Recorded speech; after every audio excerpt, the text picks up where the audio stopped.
හොඳයි සුබ දවසක් වගේ පිළිගන්න සිල්නාම ටෙක් පේජ් channel එකට. ඉතින් ඔන්න අද මම මේ වීඩියෝ එක ඔයාලට කියලා දෙන්න යන්නේ router එකේ තියෙන DNS server එක පාවිච්චි කරලා ඔයා router එකත් එක්ක connect වෙලා ඉන්නවනම් ඔයාගේ computer එක ඒ කියන්නේ ඔයාගේ project එක තියෙන computer එක ඊට පස්සේ ඔයා clients computer clients PCs අර නැත්නම් client devices කියන්නේ ඔය මොකක් හරි web browser එකක් තියෙන ඕනෑම device එකක් connect වෙලා ඉන්නවනම් router එකත් එක්ක wired wireless විදිහට එයාට පුළුවන් ඔයාගේ local machine එකේ තියෙන කියන්නේ ඔයාගේ computer එකේ තියෙන web project එක පොදුවේ access කිරීමේ හැකියාවක් ලබා ගන්න ආකාරයක් තමයි මම කියලා දෙන්න යන්නේ. හොඳයි මම මේ XAMPP කියන free open source software එක පාවිච්චි කරන ඒ වගේම තමයි මේ තියෙන්නේ මගේ web project එක. ඒ ගබඩා කරලා තියෙන වලට පේනවා ඇති උඩ address bar එක බලලා local disk එකේ XAMPP වල htdocs කියන folder එකේ. මේ දැන් ඔයාලා XAMPP install කරාට පස්සේ ඔයාලට මේ වගේ control panel එකක් එයි. හරිද? ඊට පස්සේ මේක ඉතින් ඔයාලා කියන්නේ icon එක උඩ click කරාට පස්සේ XAMPP මේ විදිහට බලා ගන්න පුළුවන්. හරි. ඊට පස්සේ මේකේ Apache සහ MySQL කියන servers දෙකම run කරන්න ඒ රන් කිරීමෙන් අනතුරුව තමයි ඔයාලට පුළුවන් වෙන්නේ execute කරගන්න ඔයාගේ project එක. දැන් ඒ වගේ තමයි විශේෂයෙන් දෙයක් කියන්න ඕන මේ ඔයාලා දැන් execute කරන project එක තියෙනවානේ ඔයාලා web project එක website එකක් වෙන්න පුළුවන් web application එකක් වෙන්න පුළුවන්. ඒක අපි ගබඩා කරලා තියන්නේ දැන් install වෙච්ච folder එක තියෙනවානේ මේ XAMPP. එතකොට XAMPP local disk එකේ XAMPP install කරනවා මේක තියෙන htdocs කියලා folder එක. හරි. ඒක ඇතුළේ තමයි මම මේ testsoft කියන main folder එක ගබඩා කරලා තියෙන්නේ. හරිද main folder එක ඇතුළේ තියෙන index.php කියන page එක. ඒකට තමයි ඔයා auto filter කරගෙන මේ browser එකෙන් ආවේ. right. එතකොට දැන් මට ඕන වෙන්නේ මේ විදිහට abcshop.com කියලා මගේ තියෙන computer එකෙන් local machine එකේද ඒ වගේම router එකට සම්බන්ධ වෙලා තියෙන අනිකුත් devices වල උදාහරණයක් smartphone එකක් වෙන්න පුළුවන් computer එකක් වෙන්න පුළුවන්. හරිද? ඒගොල්ලන්ගෙත් මේ URL එක කියන්නේ abcshop.com කියන URL එක search කරද්දී අපිට ඕන මේ browse කරන්න my project එක. හරි. ඉතින් ඒකට මම කරන්නේ මෙතනදී local disk එකේ XAMPP install වෙච්ච location එක ඇතුළේ තියෙන Apache කියලා folder එක. ඒ Apache කියන folder එක ඇතුළේ තියෙන CONF කියලා folder එක. ඒක ඇතුළේ තියෙන extra කියලා folder එක. extra කියන folder එකට ගියාම httpd-vhost.conf කියන extension එකේ මේ විදිහට file එකක් තියෙනවා. මේක ඔයාලා Notepad එකෙන් edit කරන්න පුළුවන් default එහෙම නැත්නම් මේ වගේ Notepad double plus වගේ IDE එකක් ඔයාලට පාවිච්චි කරන්න පුළුවන් ඉන්ටර්නෙට් එකෙන් නොමිලේ download කරගන්න free open source. ඒ තමයි XAMPP කියන software එකත් free open source software එකක්. මේ සියලුම download කරන links පාලා description එකේ දීලා තියෙනවා. right. හොඳයි. මෙතනදී මම snippet එකක් තෝරගන්නවා මෙන්න මේ කියන මේ snippet එක මෙතනදී පොඩක් completely දීලා තියෙනවා server admin document root server name server lice error log custom log කියලා මේ විදිහට දීලා තියෙනවා. පේනවා ඇති line number 27 ඉඳන් 34ට යනකම් මේ කොටස මම select කරගෙන control C copy කරගෙන Windows computers වල control V paste කරපුවාම copy කරලා paste කරගන්න පුළුවන්. හරි. ඊට පස්සේ shortcuts මම කිව්වේ ඊට පස්සේ මෙතනදී line number 44 paste කරපුවාම line number 51 දක්වා දිගහැරනවා දකින්න. ඊට පස්සේ මම මේකේ hash symbols ටික අයින් කරනවා. හරිද? ඒතකොට hash ටික අයින් කරලා පස්සේ වෙන්න මේ අනවශ්‍ය කොටස් admin අපිට අවශ්‍ය වෙන්නේ නැහැ මෙතනදී. ඊට පස්සේ පහළ මේ error log custom log ඒවත් අවශ්‍ය වෙන්නේ නැහැ. ඒවත් අපි අයින් කළා දාමු. හරි. දැන් මම මේ කරන්නේ මම මුලදී කිව්වා මෙතනදී මම මේ සම්පූර්ණ server එක පොදුවේ භාවිතා කළ හැකි අන්දමට server computer එකක් බවට පරිවර්තනය කියන්නේ local machine එක වෙනකන් විතරයි ඔයාලා මේ වෙනකන් run කරේ. දැන් මම හදන්නේ සම්පූර්ණයෙන්ම මේක මේ wide area local area network එක පාවිච්චි කරන්න පුළුවන් විදිහට තමයි මම මේ access කරන්නේ. හරි.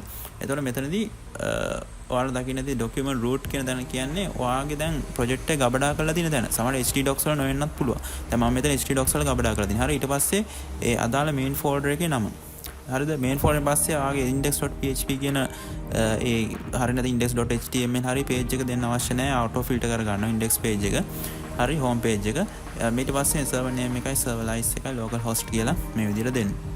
දීලා ඒක save කරලා ඊට පස්සේ ආපහු control panel එකට යන්න XAMPP එකේ. ගිහලා තියෙන on කරලා තියෙනවා නම් Apache සහ MySQL servers දෙක ආපහු ඒ කියන්නේ stop කරලා start කරන්න. ඒ කියන්නේ restart කරගන්න ඕනේ මේ විදිහට. හරි. ඊට පස්සේ දැන් ඔයා සාමාන්‍යයෙන් මේ වැඩේ කරන්න කලින් ඔයා නිකමට local host කියලා web browser එකේ search කරලා බැලුවොත් ඔයාට එන්නේ XAMPP එකේ home page එක. දැන් local host කියලා search කරලා බැලුවොත් ඔයාට කෙලිම project එකට එන්න පුළුවන්. right.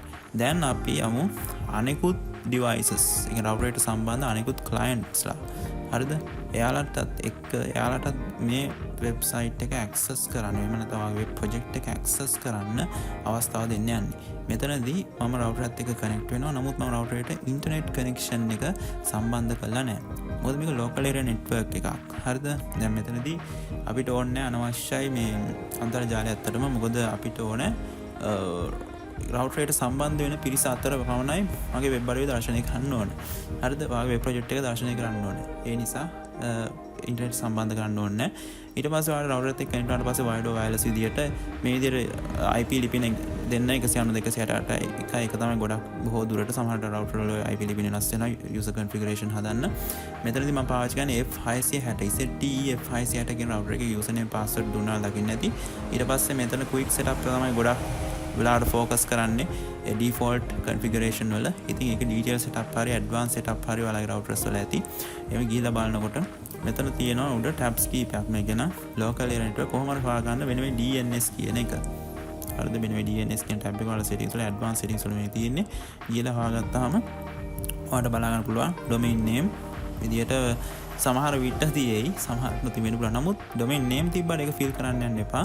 අපිට ඕන IP ඇඩ්‍රස් එකක් එක්කම ඩොමේන් නේම් එක ඩිෆයින් කරන්න. හරිද? දැන් මෙතන හොස්ට් නේම් එකක් තමයි සලකන්නේ ඇත්තටම. හරිද? දැන් මට ඕනේ දැන් මම කියන්නේ abcshop.com කියන URL එක දැන් කවුරු හරි වෙන ස්මාර්ට්ෆෝන් එකකින් හරි කම්පියුටරින් හරි රවුටර් එකට සම්බන්ධ වෙලා එයා බ්‍රවුස් කරොත් දැන් වෙබ් බ්‍රවුසර් එකේ දැන් මගේ ප්‍රොජෙක්ට් එක පෙන්වන්න ඕන. හරි? ඒකයි වෙන්න ඕනේ මට රිසල්ට් එක විදිහට. රයිට්. දැන් මෙතනදී IP ඇඩ්‍රස් එක තමයි වැදගත් වෙන්නේ ඊළඟට. හොඳට බලා ගන්න IP ඇඩ්‍රස් එක හදන්නේ අපි CMD command prompt එකට ගිහිල්ලා බලමු. දැන් මේ ජාලයට තියෙන IP ලිපිනය මොකක්ද කියලා. එතන මම IP config කියන command එක මම command prompt එකේ type කරපුවා මේ විදිහට detail එකක් කරන ඔයාලටත් එයි. ඊට පස්සේ මෙතනදී wireless LAN adapter wifi කියලා මම කියනවා wifi එක මම connect කරලා ඉන්නේ මගේ laptop එකත්. තියෙන්නේ. ඉතින් ඒක නිසා එහෙම wifi වලින් තමයි LAN වලින් connect කරලා LAN වලට අදාළ details එනවා. දැන් මෙතනින් අපි සලකන්නේ IP version 4. මෙන්න IP version 4 එකට අදාළ ලිපිනය. මෙතන වල පේනදී 2 කියලා තියෙන 192 168 1 මේ 2 කියන සංඛ්‍යාව අතර වෙනස් වෙනවා. හරිද? ඔයා මේක settings කලින් හදලා නැත්නම් දැන් මම යන්නේ configuration settings හදන්න. ඔය 2 කියන සංඛ්‍යාව dynamic. ඒක වෙනස් වෙනවා. 2 3 4 5 6 7 8 ඔය විදිහට වෙනස් වෙනවා. ඒක නිසා අපි තනි stable අගයක් දෙමු. ඒකට තමයි දැන් මම මේ හදන්නේ. ඔයාලා දකින්න ඇති network sharing settings වල control panel network sharing settings වල ගියාම මේ විදිහට router එක පෙන්වනවා. හරිද? එතකොට මේ router එකට settings වලට ගියාට පස්සේ මෙතන click කරපුවාම මෙතන තියෙන properties කියලා Wi-Fi service properties කියලා වර්ණයක් දීලා තියෙනවා. ඒක click කරාට පස්සේ ඔයාලට තෝරන්න පුළුවන් internet protocol version 4 කියලා මේ විදිහට tab එකක් තියෙනවා. මේක select කරලා එතකොට select කරනවා මේ tick එක දීලා තියෙනත් ඕන. හරි?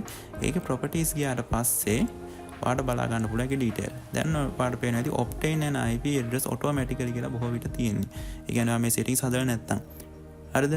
මෙතනදී මේ setting හැදීම මේ බලාපොරොත්තු වෙන්නේ මේක අවශ්‍ය අපිට මේක උදව් වෙන්නේ මෙතනින් අපි IP ලිපිනයක් අපිට පුළුවන් define කරන්න. ඒ define කරොත් ඒ define කරන IP ලිපින වෙනස් වෙන්නේ නැහැ. ඒකේ තියෙන වටිනාකම වලට ඉස්සරහට මම පැහැදිලි කරන්න.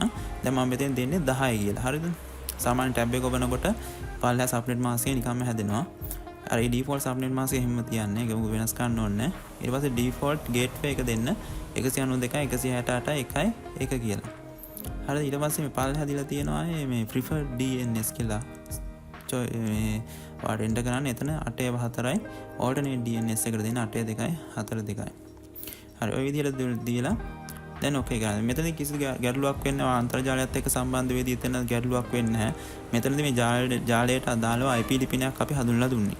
දැන් IP config කියලා මේ විදිහට මේ command එක දුන්නාම ඔයාලට පෙනේ ඔයාගේ තියෙන ජාලේ තියෙන IP ලිපිනේ මේ විදිහට 192.168.1 කියලා මේ වෙනස් වෙනවා. මේ වෙනස් වෙන ලිපිනේ stable වෙනස් වෙන්නේ නැහැ ආයේ කවදාවත්. ඕම තමයි තියෙන්නේ.